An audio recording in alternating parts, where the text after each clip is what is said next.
বেটা তরকারি খাইলেই তো রোজাটা ভাঙলো, তরকারি ছাড়া খাবি রোজা ভাঙ।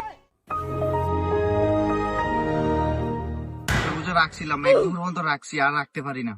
ভাবতাছি এবার রোজাটা ভাঙ্গিলেম। পেটের খিদা একদম যায় যায় অবস্থা, আমি আর পারতাছি না ভাই।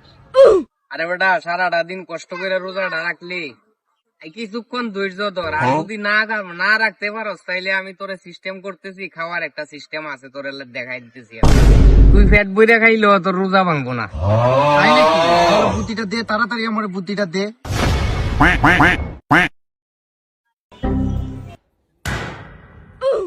দেখছিস বেটা, ওরা বলে কিভাবে মানে খাইয়ে ও রোজা রাখবো। ইটালিও তো একটা নিউজ করলে পুরাই হিট হইব, আমরা তো নগদে প্রমোশন পেয়ে যাবো।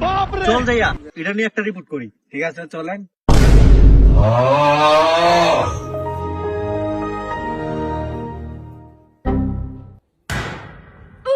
কিরে ভাই তোর তো অবস্থা ভালো না বেটা, তুই তো মনে হয় রোজা রাখছস, তোর তো অবস্থা খারাপ, তুই তো আর রোজা রাখতারতি না।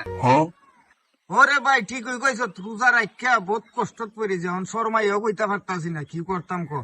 মনে হয় রোজাটা ভাঙ্গিলে এমন লাগবো।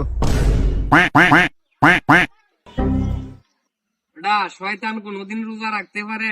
হ্যাঁ রোজা রাখছিল, ভাঙ্গা লাইতে চাইছিল, তারপর আমি কইছি ভাঙ্গিস না, আমার কাছে পদ্ধতি আছে, ওই পদ্ধতি মতো রোজা তুই রাখিয়া তারপরে পেট বইরা খাইতে পারবি, তোর কোনো টেনশন নাই, রোজা ভাঙতো না, তুই চিন্তা করিস না।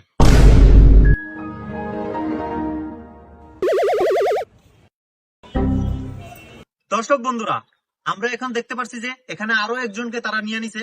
এখন দেখি ওরা কিভাবে মানে খাইয়া তারপর রোজাটা রাখে, ওরা নাকি রোজা ভাঙবো না খাইলো। তো আমরা দেখামো আপনাদেরকে, আপনারা দেখার জন্য সাথেই থাকবেন। বন্ধুরা আপনাদেরকে আমি দেখাবোই যে ওরা কিভাবে খাইয়া তারপর রোজা রাখে। এর ভিতরে আমরা একটা, এই যে দেখতে পাচ্ছেন, জমিদার বাড়িতে চলে আসছি। এখন আপনাদেরকে একটা টিকটক ভিডিও বানাইয়া উপহার দিই। ওই ক্যামেরা শুরু করো। বন্ধুর সাথে কথা বলতে ভয় লাগে, কারণ বন্ধু এখন অনেক বড় নেতা।